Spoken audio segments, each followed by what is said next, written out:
What up, Sunny? Not too much. Just been enjoying the start of this day. What about yourself? Pretty good. Start of the day, dog. It's like 3 o'clock. A little late start today. A little late start today. That's why you postponed? Yeah, a little late start. We had the baby today, and the baby wants to get up at different times, and just everything revolves around her schedule first, and then it comes to me and the wife. So definitely a late start. Did you get your workout in? I did not get my workout in, but it's definitely on the list for today, and it will get completed. Yeah. Just so that not only for you, but everybody listening, we have a pledge, right? Yep. And we got a pledge, if we're going to talk about mental health, that we're going to be about it. So that's daily workouts, journaling, getting out in nature, just doing something every day. Yep. So we can't do this, honey, if you don't abide by our pledge. Straight up. That's like this relationship, this partnership is contingent on that. Yeah. I even do that with Crystal too. Yeah, that's good. That's how it should be. Yeah, I told her, I'm like, you know what? We owe that to each other, right? So the best thing you can do for others is nurture yourself so you can put forth your best energy. Yeah. And so that's what I kind of tell Crystal. I do that with you. Anybody that I kind of work with or that I'm around a lot of the times, I'm just like, you know what? So it's kind of like, man, let's get on the same page here. Yeah, no, right? I've implemented that for myself now. I'm trying to make the videos to send those over to you, letting you know that it's being completed. And I've tried to, pass it on obviously to my wife to get her to start kind of, pushing those boundaries, because it was, we get lazy at times, and if both couples are lazy, it, falls on the other one too, and they kind of fall into the same things. So just trying to, do it myself so that she can see it and set an example that I'm doing on the daily. Yeah, the best thing you can do is, like, with any couple, any relationship is, instead of like preaching to them what they could be doing, just do it. Yep. The more you do it, they kind of like, we don't have to speak so many words. We just have to embody it. Yeah. When you embody it, people are just like around you, they get inspired much quicker and faster than if you're just kind of nag them. Yeah. Like, whoa, I'm going to the gym. Why aren't you going to the gym? You know? Oh, I'm journaling. Look at me. I'm fucking king shit. What about you, man? Why aren't you journaling, Sonny? Fucking pick up your pace, man. Yeah, that's true. But I'll just keep doing it. And it'll have more of a positive impact on the people that you really love and want to influence for the better. Yeah. That's true. So what have you been up to? It's been a little over a week now. Little over a week teaching yoga. So I love teaching those classes. I teach I call it mental wealth yoga. So I teach a combination of movement, breath work, and meditation. So holding the poses, very passive, 1 to 3 minutes, helping you really get into benefiting not only your muscles and your ligaments, but your joint health. Yeah. And if you're not slowing down in the stretches, like they call them a deep stretch, which is actually yin yoga, but in simple terms, it's really just a deep stretch. Yeah. So I love teaching those classes. It's in a heated environment. And so teaching yoga, enjoying that, loving that. Also, me and Crystal just moved. So that's been hectic, all while doing this podcast. Yeah. Right? Like, which is fun, because like when you told me about it, when we were going to start this, it was kind of like, sure. It just kind of slid right into it. There was no brainstorm. There's no none. There was nothing like, hey man, let's do a fucking pie chart and look at the pros and cons of like what we should say and what we shouldn't say. It's like, let's just get together. Let's talk. And somebody had reached out to me, and then they said that they really enjoyed watching me find a platform so that I can convey myself and my message. And I'm like, I've never really had a particular message. Yeah. It's more just my energy, my vibe that I think that I always brought to my yoga classes, my coaching practice, the mental health workshops that I do, when we play basketball. Yeah.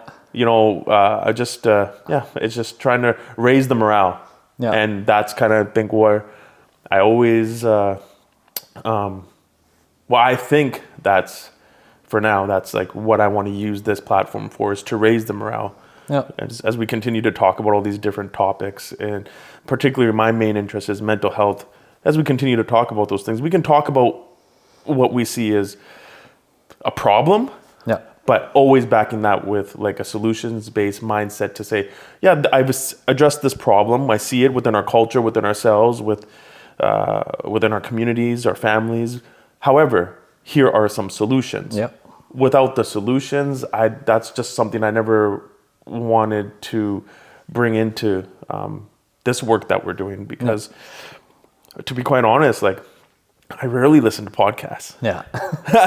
I'm not a big podcast listener. Yeah.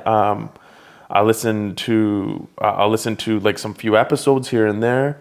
I go through stints where I read a lot of books, but I think my main source of inspiration truly comes from conversations like this that I have with my students, clients, people in the sauna.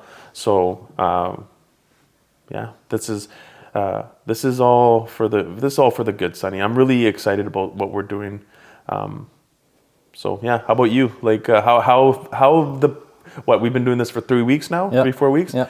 How's it been for you? Like mentally, emotionally? I think, starting off this podcast, how you kind of said, we connected on this and just kind of brought it up that we're going to work together. Initially, before that, it was me trying to, talk with a lot of different people to get like an idea of what I wanted to talk about, who was going to be on there. A lot of talks, late night talks with my wife of, are you going to join me on this? And what the hell would we talk about? We'd probably annoy each other and be bickering on a podcast with one another. So trying to pick that topic of where we wanted to go. And I think she brought it up, and just kind of looking at what you were doing in your life and kind of the vibe you had that was going on. I think that just kind of attracted me towards just that lifestyle that you were living and kind of projecting. And I think that's something that just has helped kind of me in my life too, mentally and physically, getting pushed by somebody, almost having that life coach there.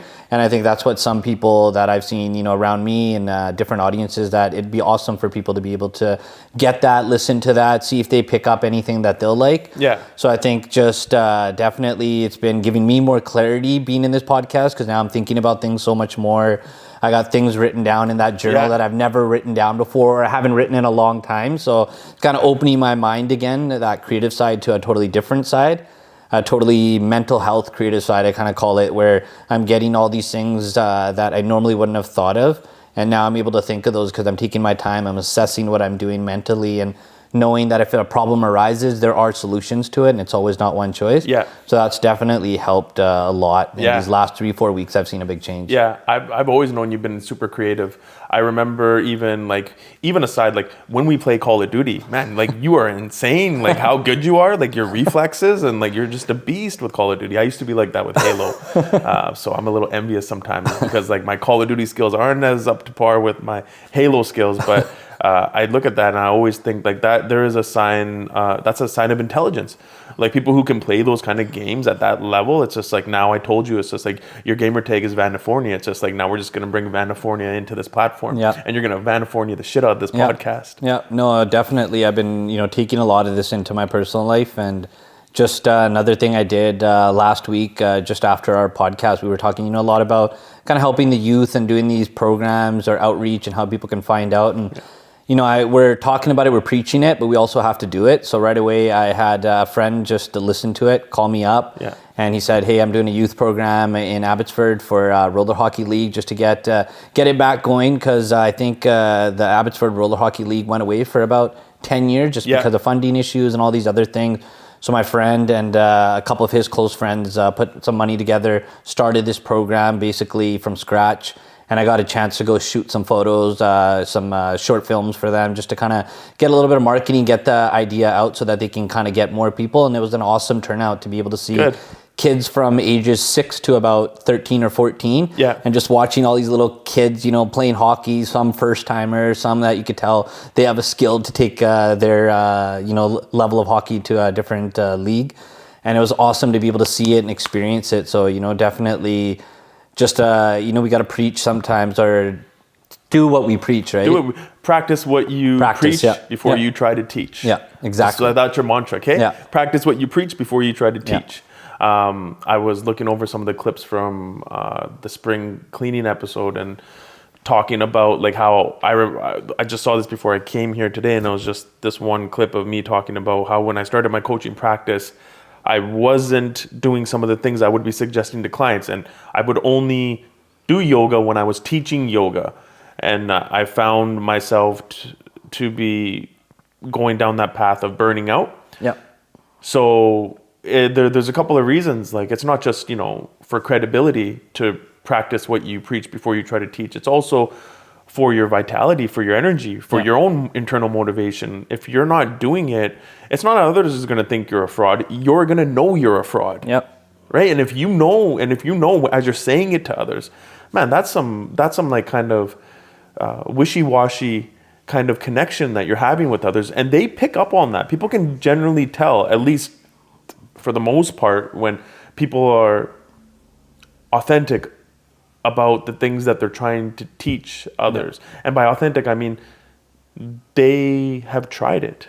Yeah. They've gone to the state of almost embodying it. So like we were talking about journaling, like you can tell, like sometimes I hear, like I try to limit my social media, but because of the people that I follow, obviously the algorithm puts me in this space where I'm seeing a lot of wellness practitioners, coaches, therapists, and people talking about these practices. And sometimes it's very easy for me to kind of just assess and be like, but I can tell you're not doing it. Yep. I can just tell that you're not living by these, you're not living by it. Yep. And so for me, it's like, you know what, that switched a long time ago. And it's something where I know, even if I'm not feeling a yoga class, not even like if my vibe is off, if I know I haven't been on my A game, I'm not going to spread that energy to my students. Yeah. I was like a freelancer, like yoga instructor. Like I would just teach for free sometimes because I'm like, man, it's just a passion of mine. If I'm going to teach yoga, it's not going to be a job. Yeah. You're not going to see me putting myself in. I'm super flexible, but you're not going to see me becoming a pretzel on my Instagram feed just to show off what I can do. For me, it's like I want to help people get into a state of calm within themselves that I found when I started yoga. That's why I'm doing it. And if I'm not in that state of calm, for whatever reason in my life, if I fell off some of my tools and my practices, or there was like some kind of big moment in my life that kind of derailed me a bit, and I had to kind of go inward and take a pause, sit on the bench. Yeah. I'm not going to teach. Yeah. I won't even coach. I've been coaching for 8 years now. In the past 8 years, I've probably taken a good 2 years off. Yeah.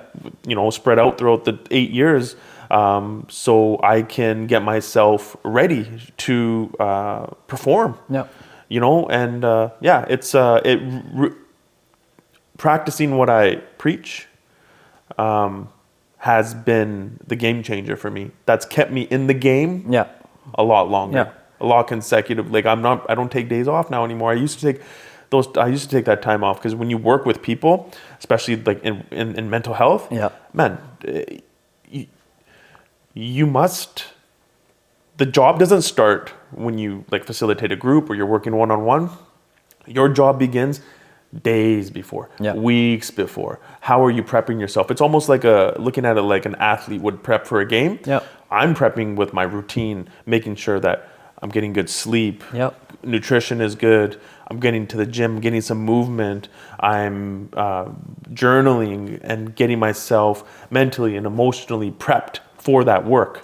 So it starts way before. It's not just like, oh yeah, I got a client, I'm going to just jump right into it. I do a lot of prep work. It's like almost like I'm a perfectionist. And I thought, there's this, people are like, yo, don't worry about being a perfectionist. Just go with the flow. No, fuck no. Yeah. This work, man, don't go with the flow. Yeah. You're teaching yoga, you're helping people, you want to inspire them, you want them, you want to help them kind of emerge from the depths of their own darkness.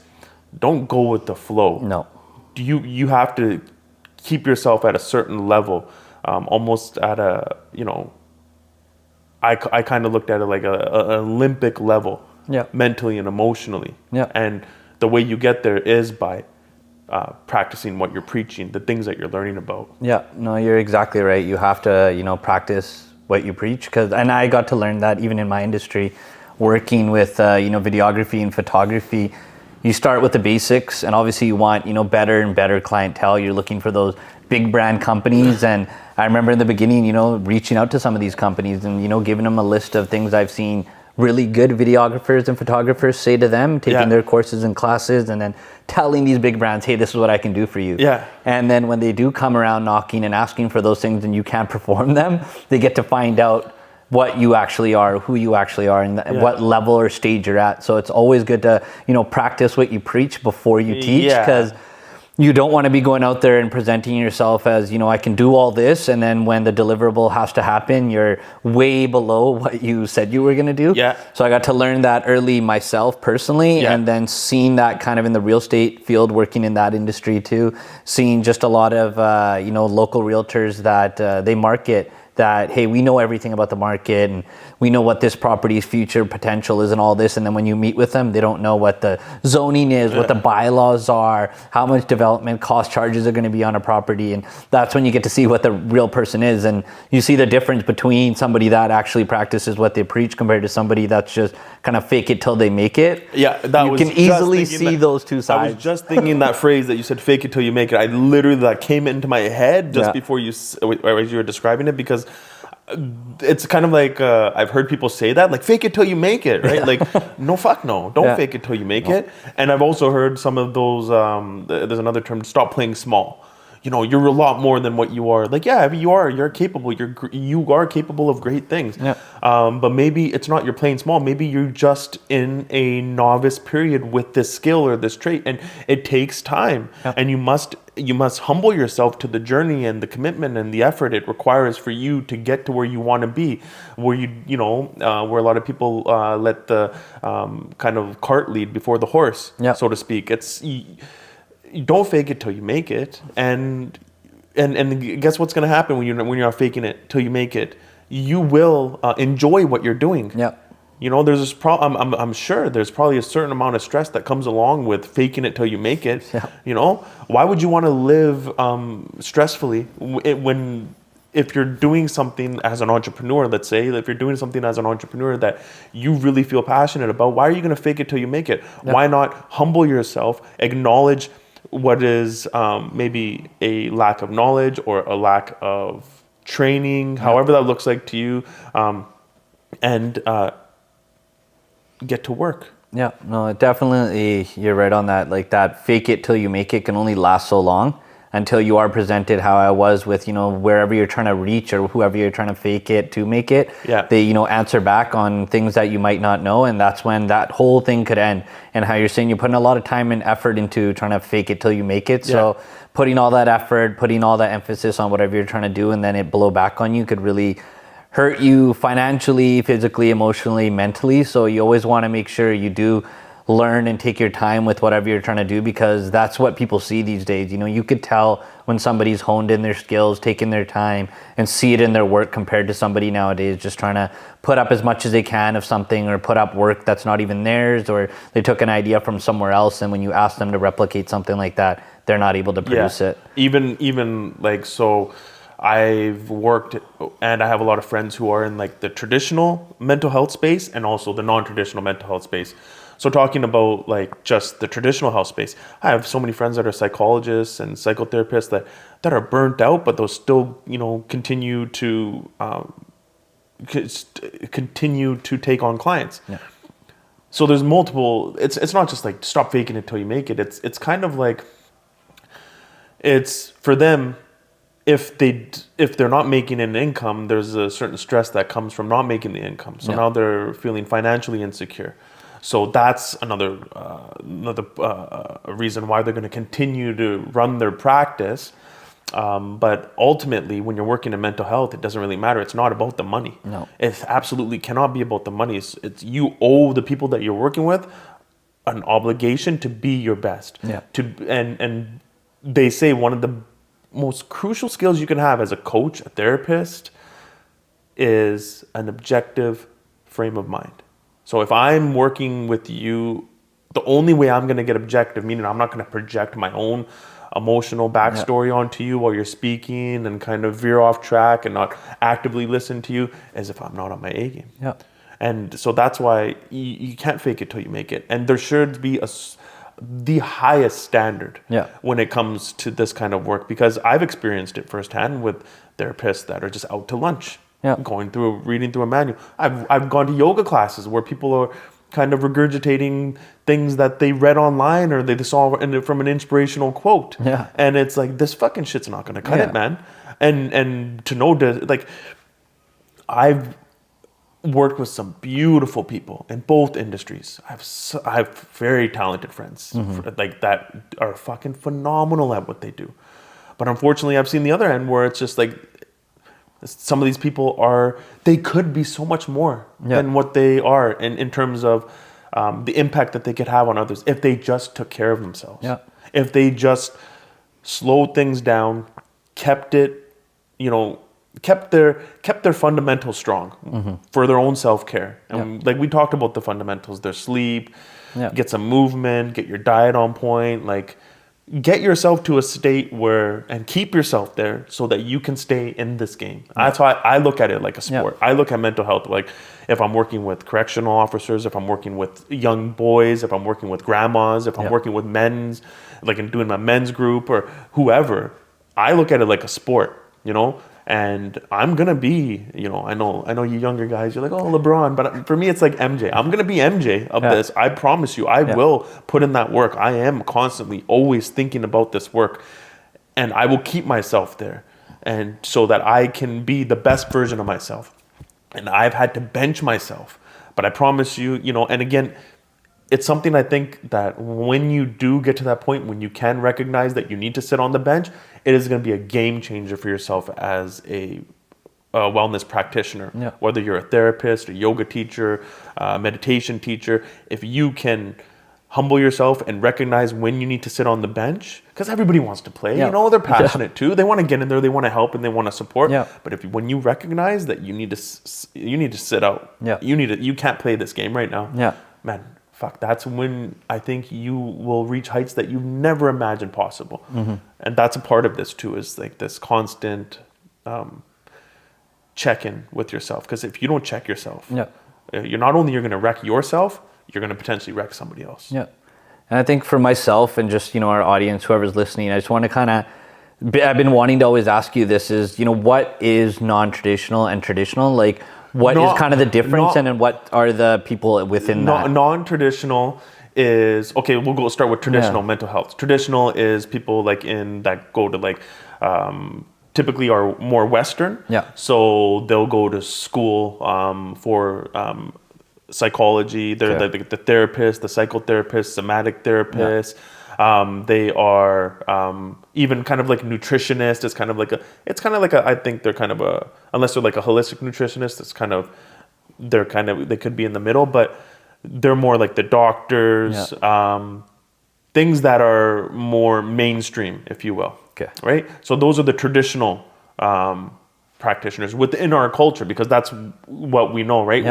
Included in your benefits, like you don't have yoga in your benefits plan, okay? So they're gonna include like your medication, pharmaceuticals are included in your benefits program. Well, so basically anything that you weren't brought up to understand can benefit you is non-traditional. So non-traditional is yoga.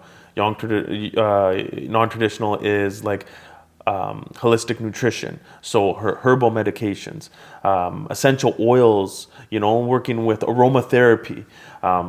There is shamanic practices, doing, it's getting more mainstream, but working with psilocybin, working with LSD. Now even therapists are starting to work with it. So here's the beautiful thing. That's like I when I started mental health, I used to have to say traditional, non-traditional, but now it's beautiful because things are starting to meld together. It's beautiful. But for the longest time, it was kind of segregated. So does that kind of make more sense? No, it's that totally does. So you I don't think our audience knows. We talked about this just before. You went to a cold plunge therapy session, I guess. So which side would that be then? That would be non-traditional. It'll be traditional soon. Eventually, definitely. So it's more non-traditional. So ice plunges, cold dips, cold therapy is what I like to call it, coupled with like hot sauna sessions. So contrast therapy. So you go back and forth. You cycle back and forth. I went to what's the name? It's Salt Chuck something, Salt Wagon Chuck Spa. It was beautiful. The guy is there. Sam, he was great guide. They just opened up there in South Surrey. Went there. They have a beautiful sauna, wood burning sauna. They had these ice plunges. They had a little community fire pit, nice drinks for you. So we went, Crystal and I went for 2 hours. You go there, you kind of, we did a little bit of a breathing, kind of, I always set I don't always set an intention, but I did yesterday. I'm like, I just want to get a good night's sleep tonight. Yeah. That was my intention. I want to get a really good night's sleep. Yeah. So you go in there, you get in the cold, you submerge yourself for as long as you can. You get out, you go into the heat. How long did you submerge? I did about like six Damn. rounds in the cold, probably about 5 minutes each. Damn. Yeah, but you can practice in the shower. Yeah, that's true. When we started doing those little text exchanges where we talk about how long we lasted, Yeah. I think mine's never made it over like a minute 30 in the shower. I tried so hard to just... It's just practice, man. Yeah, practice. definitely. Practice. There's just so many tools and tips and tricks with that. We'll do a whole podcast. Hell yeah. on cold therapy, but that is non-traditional, Yeah. right? Cold therapy, Yeah. right? Being able, so when you get into the cold, what's happening is your body's getting into a sympathetic state. So what's happening is you are in kind of like a fight or flight state. Your Yeah. heart is racing because your body's screaming like, I'm gonna fucking die. Yeah. I'm in this cold. It's shocking the shit out of your Yeah. system. So what you're doing is you're breathing while you're in there, and you're conditioning your nervous system to have a better stress response, Yeah. right? How does that benefit you anywhere else? Whenever you get into life, you're going to get, stress is going to come in two different ways. It's external or internal. Yeah. External, we got our five senses. We have the sounds that we hear, the things that we see, what we're touching, what we're eating, right? Yeah. Internal, it's our thoughts can trigger certain emotional states with us that are good or bad. Yeah. So our nervous system has a huge role to play in that, because some of us have dysregulated nervous systems from whatever life threw at us. And what the cold therapy does is it allows us to condition it like it's a muscle, because it's training you. It's putting you right in the stress. And now you're dealing with it in real life. Actively. Yeah. You're consciously doing something about it instead of being put in stressful situations and not having a coping mechanism. Yeah. So now when I'm in the cold, I'm just breathing. They always Yeah. tell you to breathe. I have fucking no choice, man. Yeah. I'm breathing and I'm conditioning my response to the stress now. Yeah. So now I have a better response to stress. So stress will never go away. Stress Yeah. is always going to be there. All you can do is condition yourself to better respond to your environment. So I love it because not just that, but just the tools and the practices. What I'm always doing is I'm conditioning myself to not almost react to my environment. Yeah. I don't want to react to the stress. Yeah. What does that look like? So I react to something that's like a thought that I have about somebody that I had a conversation with and it pissed me off. Okay, to cope with that, maybe I'm going to go drink a beer. Yeah. Okay, so I'm reacting. Yeah. There's not much thought there. Yeah. Rather than respond. So I do all these things so I can respond to my environment. So something stressful comes my way. Okay, I'm in traffic. I'm not gonna fucking honk the horn. It's Yeah. like, come on, man. Like, Yeah. you know, somebody's gonna honk the horn. You're gonna be stuck in traffic. It's okay. I'm here. What can I do about it? Honking the horn's not gonna magically make me get to my destination any quicker. Yeah. So now I'm just gonna respond to the environment. I accept what's happening. Yeah. I'm not trying to fight traffic Yeah. with my anger. Yeah.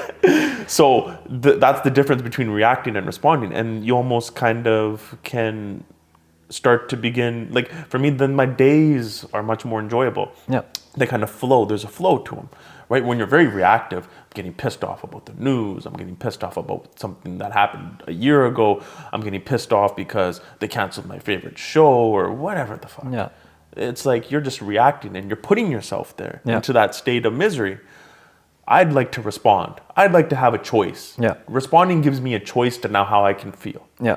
Right? Whereas a lot of these times, you know, for myself and what I've dealt with my own emotional well-being, I didn't feel like I had a choice. I didn't feel like I understood what the hell was going on. Yeah. So I'm like, sure, give me the pills. Sure, I'll go to India. Yeah. Sure, my mom, you can go pay this person to do some prayers and chants for us. Yeah. Sure, you can, I'll go try this supplement. How if I can just try everything? It just feels like I'm helpless. Mm-hmm. So responding to my environment makes me feel like I have some kind of control in my life. Yeah. Reacting to the environment, man, I'm not in control of anything. I'm helpless. I Yeah. feel powerless. So that's where, you know, when I talk, if you think about power, like your own power, I feel powerful, not physically strong. I feel powerful Yeah. when I don't have to react to everything that would, necessarily cause a person stress, a considerable amount of stress. Yeah. Like, it can still cause me stress, but I'm just not dealing with it like how I used to. Yeah. I used to smoke a lot of weed. Fucking a lot of weed. I used to wake up, just wake and bake. I just splitting blunts, man, in the morning. It's like fucking 6 a.m. I'd wake up just to get high. Yeah.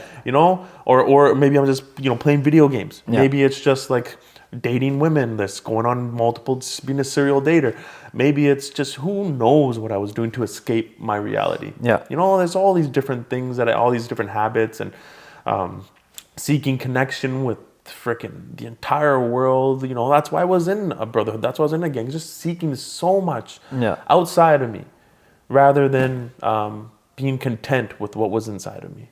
So responding to my environment keeps me in my temple, keeps me in my body. Reacting, I'm fucking outside. I'm not even here, bro. No, you're right. I think a lot of people don't get to experience that, knowing how to respond or react.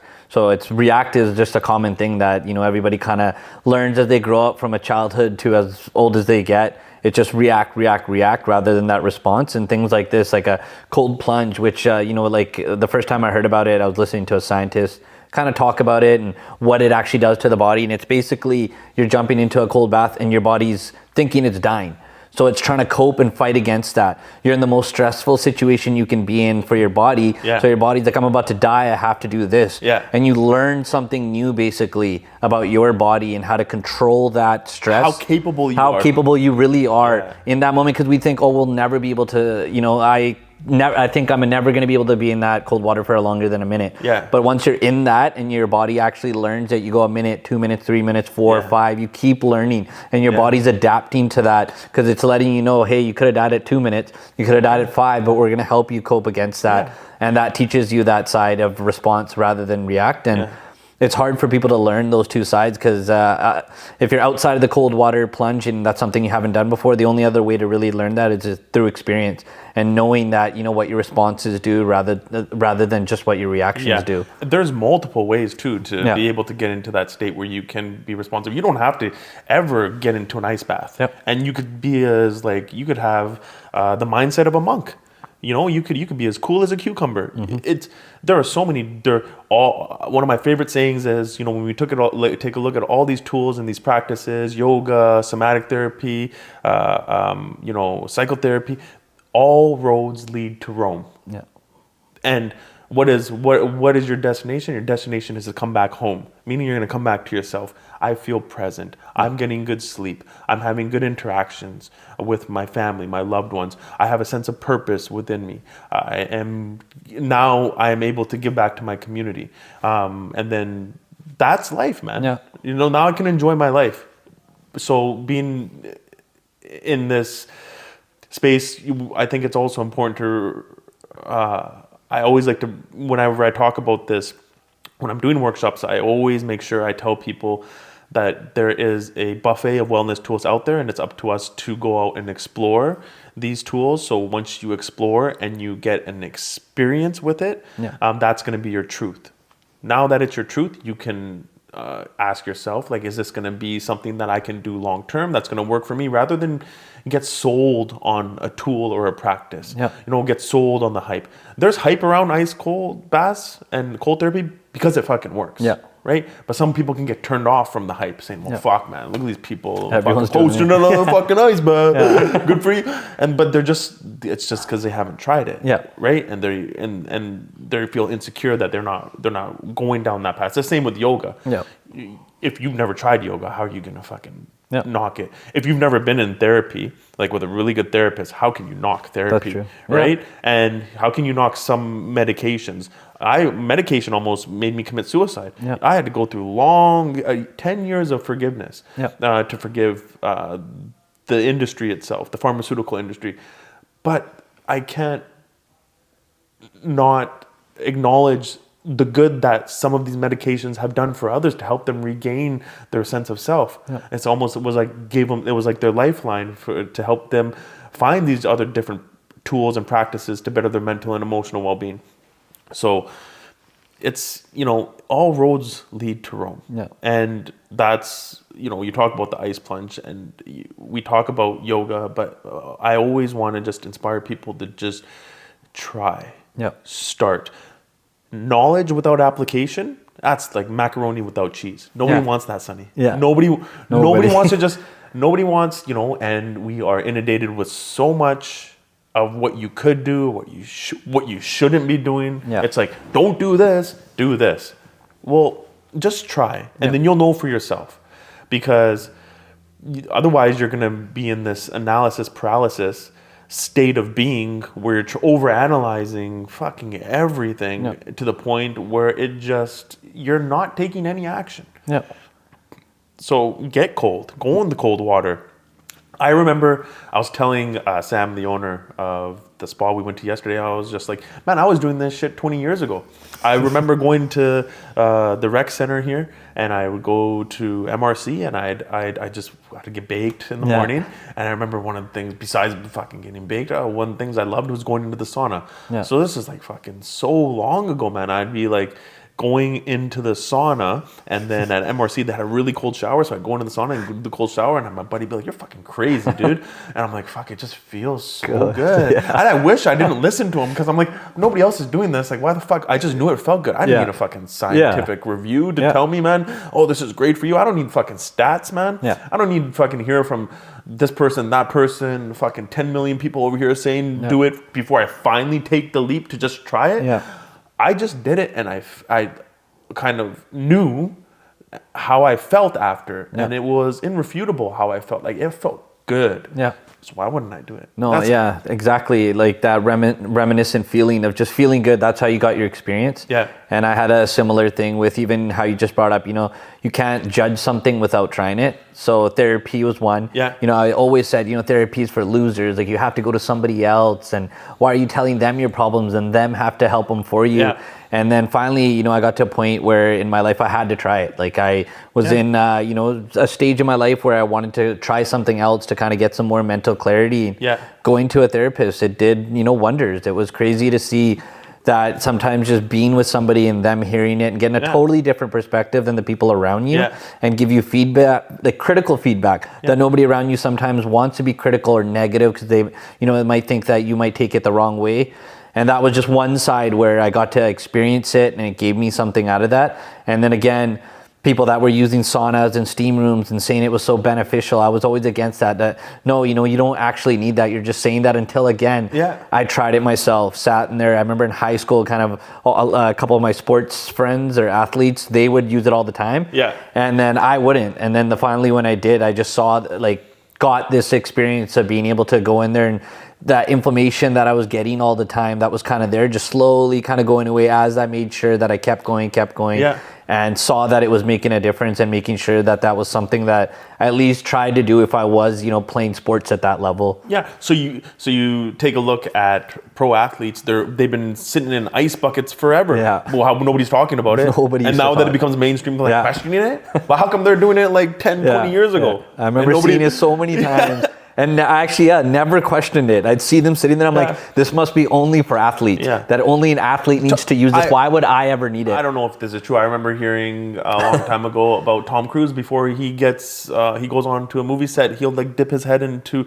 a bowl of ice water. So just his head, just so that when he comes out, he can maintain some focus. Like, it just gives you instant focus, right? Because it just takes you out of the outside world and brings you back into your body, right? So okay, if everybody else is doing it, and all these A-list actors and these Olympic level athletes are doing it, I'm gonna question it. Yeah. No, fuck no, man. No, you're right. There's something to it. And that one you just brought up, actually using the face, I was listening to another podcast, kind of deep diving into the cold water plunge, and one of the scientists that were on there, he said, you don't actually need to take that cold water plunge if you can. No, you can. But you put, how you just said, kind of he did a bowl. Yeah. And he said, as long as you can do a bowl with ice in it and put that on your face, it will hit enough of the nerves and do enough for your body that it'll give you that stimulation of almost being in a cold water plunge. Yeah. So it kind of gives you that feeling without, how some people, they just can't take the cold. There's a lot of people that aren't able to do discomfort. It. Discomfort. Very discomfort. So practice being uncomfortable. Yeah. Put your hand in cold water. Yeah. Put your face in cold water. Dip your toes in cold water. get in cold water,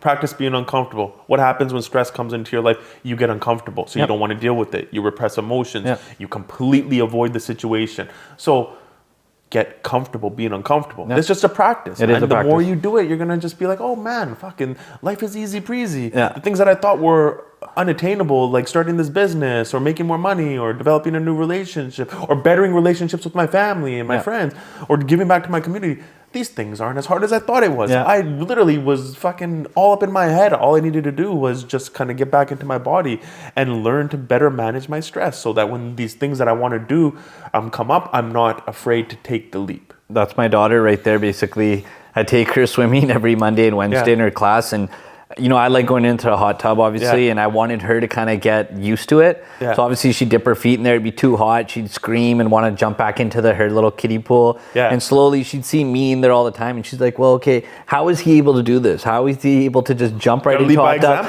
and sit down? So I'm sitting there, I'm like, come, you know, you're going to have to come. If you want to hang out with me, it's going to be here or you're going to be in the kiddie pool. So then finally, after every class, she'd get her feet in, slowly dip herself in, get out, and now she does not get out of the hot tub. She's, while we're in class, she's looking over at the hot tub and just pointing out like, dada, hot tub. I'm like, just wait till the class ends. We'll go to the hot tub. And then right after it ends, it's just a sprint in there. She'll dip her feet. Obviously, it's a little hot. She'll kind of take her time, you know, adjusting it, making sure her body temperature is right. And then boom, once she's in there, there's no getting her out. Like I'll try to say, I'll give you candy or whatever I try with her. We love water, man. It's so soothing. So soothing. I had this thought, just jump back when you're talking about going to therapy and why were kind of against it in the beginning. Okay, I'll give you some perspective here. So back hundreds and hundreds of years ago, kings had counselors, right? They had a team. The king had advisors and counselors to help him make decisions. That's therapy. He's sharing his thoughts, his emotions, right? With somebody to help him guide a country. Okay. Who's one of your favorite athletes? Let's go with Tiger Woods. Tiger Woods. Do you think Tiger Woods has ever worked with a mindset coach? 100%. 100%. What's a mindset coach doing? He's helping him swiffer his thoughts out so he can stay focused. Because we have an excess amount of thoughts and emotions, and people are there. Connection and community is integral to our survival and our development and our growth as a human. So him being able to connect with somebody openly and honestly helped him stay in the right frame of mind to win. Okay. Now you have high executive CEOs. I've done it. I was a sales consultant. I did that with companies who were making over 100K or over 100K a month. Okay, coming in, talking to me. You know what? I work with the CEO, and the vast majority of the time, we're not talking about the business. It's about that person's mindset. Okay, so now that I want to better my life, and I really want to, better my relationships. I want to really go farther in my career. I want to get. I have some wellness goals physically. I want to get stronger. I want to get healthier. I want to lose weight. I want to develop a deeper sense of calm within myself. Okay. Would it not make sense to find somebody to counsel me, advise me, speak to, so that I can diffuse this freaking turmoil in my head? Or am I just going to keep it in and just bottle it? People, if you've never tried it, don't talk about it. If you've never lived it, don't talk about it. Period. And then you'll have people going out there talking about anti-therapy because they had a bad experience. I've had fucking bad experiences. I almost fucking committed suicide. But you're doing more harm to others telling them not to do it when you negate all the good that it's done. Like, that's very self-centered. Very self-centered. And when you realize that, then you'll start to come to this kind of like balanced state. It's kind of like stay in the gray. There's a yin and the yang, the white and the dark, the good and the bad, the sun, the moon, right? There's the negative, the positive. Well, there's a third. There's the gray. Stay in the gray, the medium, the happy medium, right? Don't push your views or your opinions onto others, and stay in this happy medium. Right? Inspire them. If you've done it, if you lived it, share your expertise, share some knowledge, and let them decide for themselves. But don't tell them it's like this or that. They have to, or they don't, or they're fucked. Or if they do this, people are so scared to try yoga because of. Don't get me wrong, ladies, they're all beautiful. Okay, They're fucking gorgeous. They're on their Instagram, but they're making yoga all about the body. They're scaring a lot of guys away from fucking the practice. Yeah. They can't turn into a pretzel. Yeah. And yoga's not an asana, which is the physical practice. That's only recommended. It's not necessary for a yoga practice. Yeah. A yoga practice is essentially designed to get you to just calm the body and get into a final state of meditation, so you can meditate. That's yoga. Okay, you could go run around this block. I'll do a yoga class. You'll be, what the fuck? We'll go run around the block, and then we'll come back, fucking tire you out. We'll sit down. We'll do a little breathing. You'll meditate. Fucking there you go. There's your yoga class. Yeah. Right. So, but you know what? If we don't just take it down a notch, stop selling. Of course, it's not going to happen overnight. But that's, I guess, the purpose of the podcast is the more we can talk about it. Stop selling what worked for you. Yeah. So loud that it deafens the ears. Well, don't sell your opinion so loudly that it almost silences alternatives. Yeah. Right? Because then it takes away the fun from experimenting and trying. Yeah. So it's like women on yoga, not all of them, but a large quantity that I see, they've sexualized yoga. It's now they're using their body to sell the practice. Yeah. And same goes for men. Some men, when it's about going to the gym, now it's just like, fuck, I just want to get so jacked. I don't fucking lift this fucking this tree over my head. Yeah. And they've made it all just extreme. It's all about extreme strength. Extreme conditioning. Well, that's fucking turn a lot of people off. Yep. They're like, I'm never gonna fucking throw a tree over my head. Why would I even try to go to the gym? Yep. Or then you go and you hear people like selling their therapy. It's like, oh my God, I was at this point, and if it wasn't for this fucking therapy, oh my God, this is the only way. Fuck everything else. It's only this. Fuck that yoga.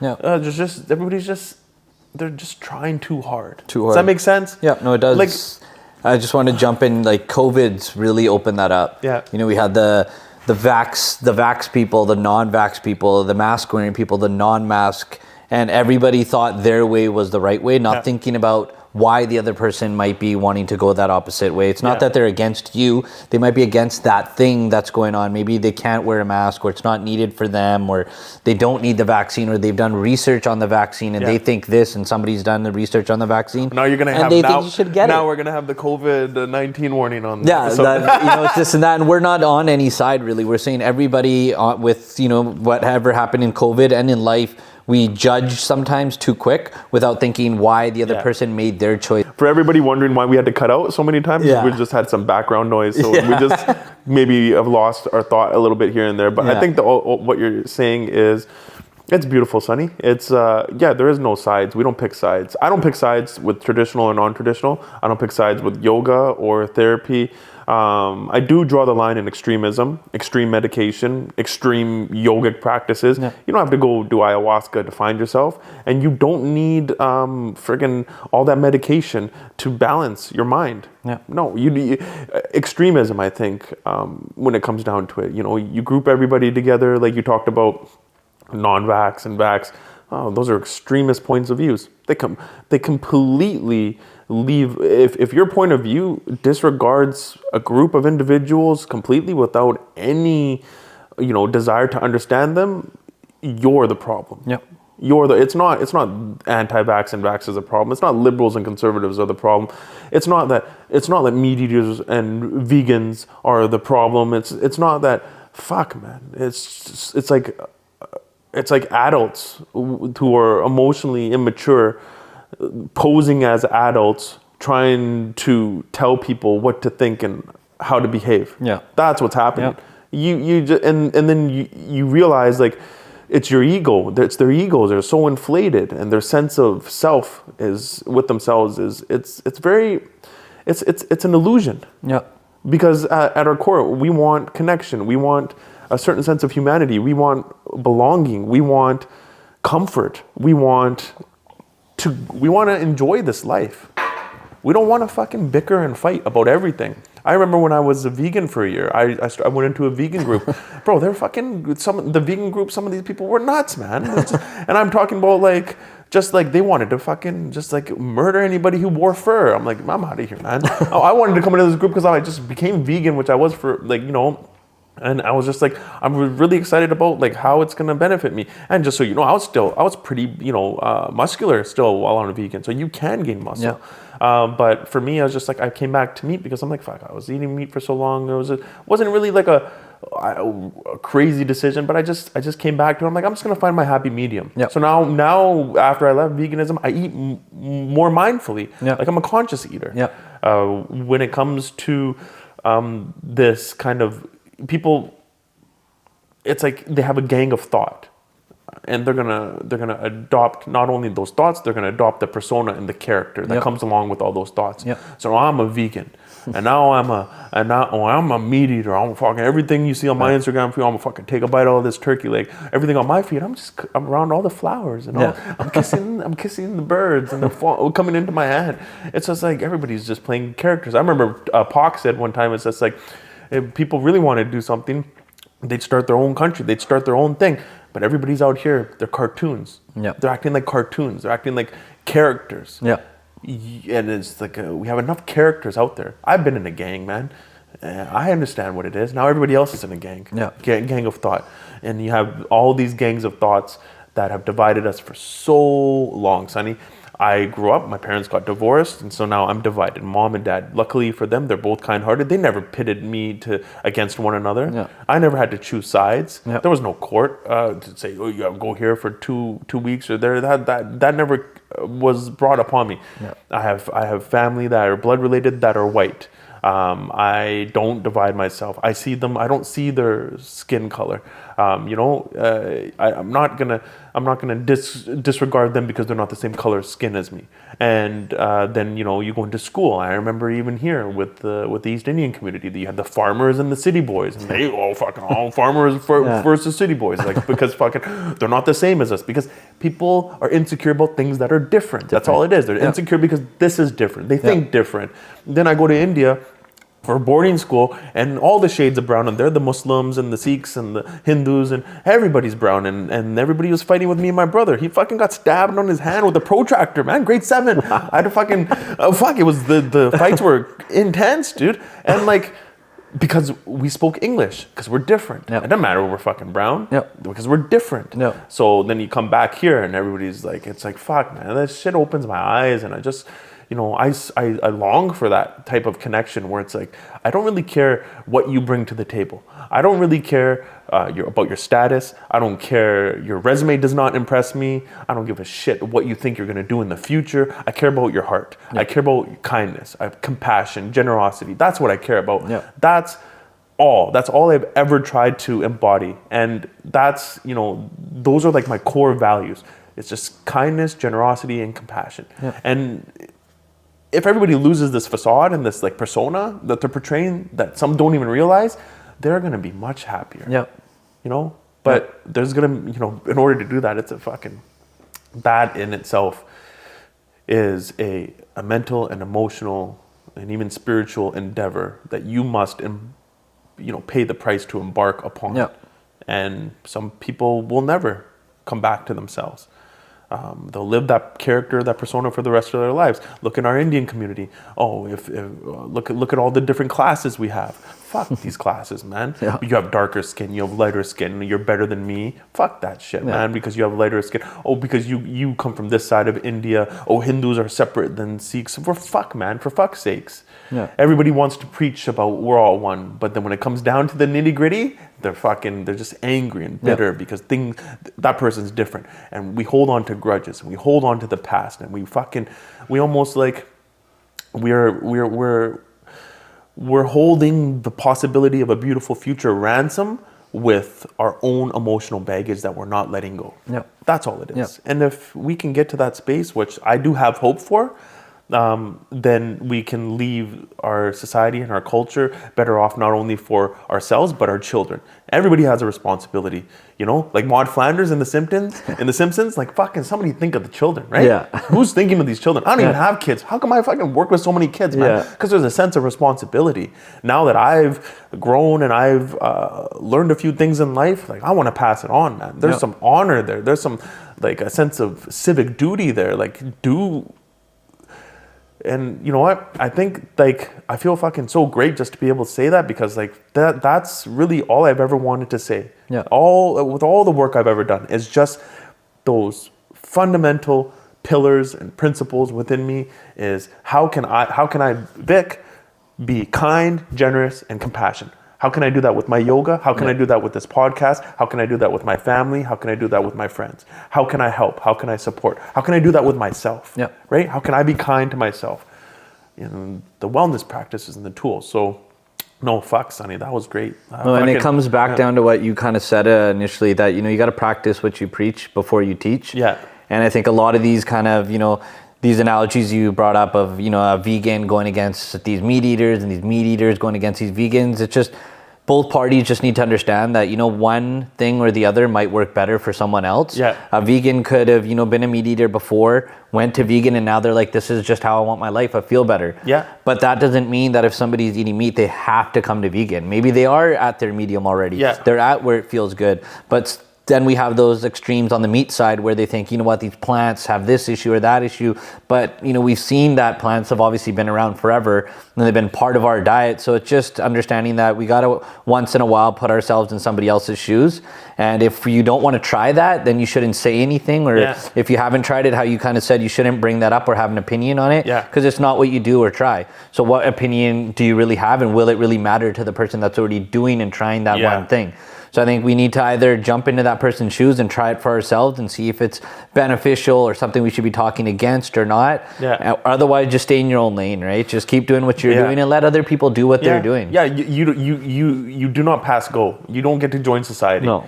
you don't get to come in here, man. Yeah. You don't get to come and almost like infect the minds of the youth and others with your negative bullshit. Like you don't get to come here. Like there should be some kind of like a guard at the front, like the bouncer of society. Like fuck no, you know, you check their attitude. Fuck, this person's an extremist. You know, they're like domestic emotional terrorists. They want to fucking terrorize everybody with their thoughts and their views and their beliefs, and they don't want anybody to breathe. And they want to fucking they want to put them in like a fucking chokehold with their thoughts and their views. And fuck, man. And it's worse now because it's not just regular people. There's all these bots out there, and social media is such a big thing. And we don't get to see that side.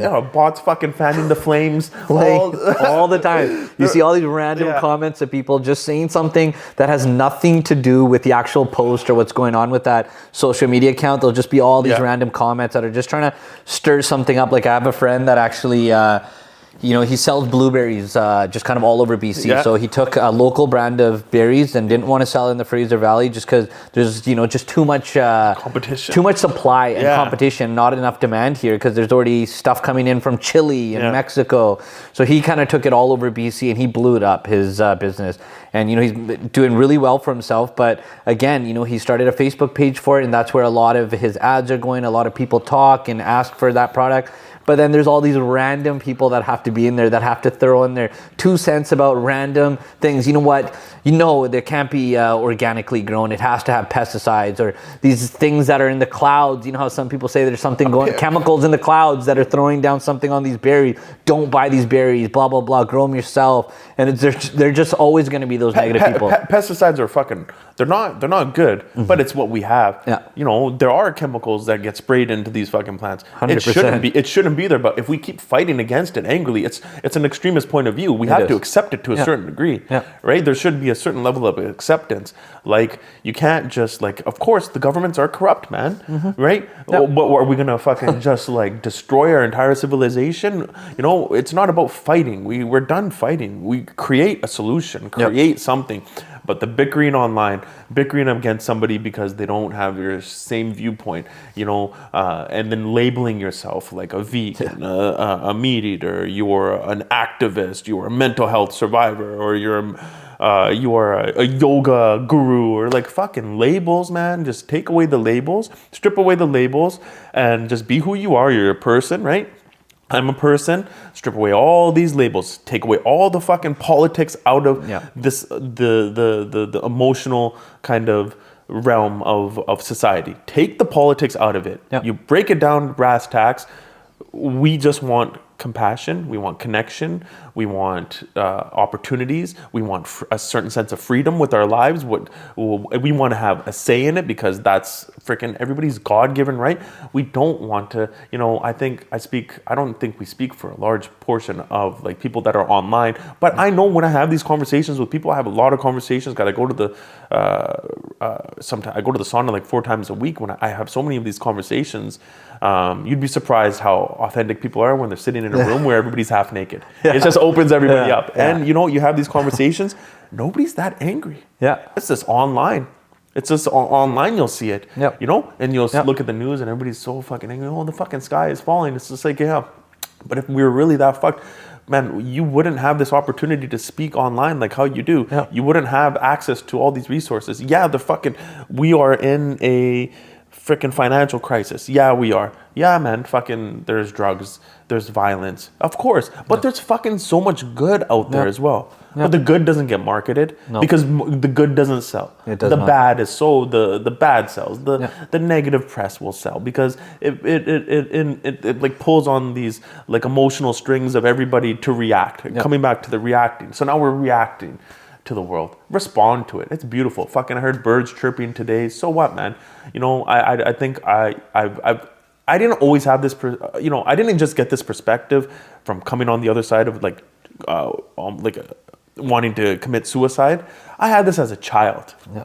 It's very fundamental. And not just me.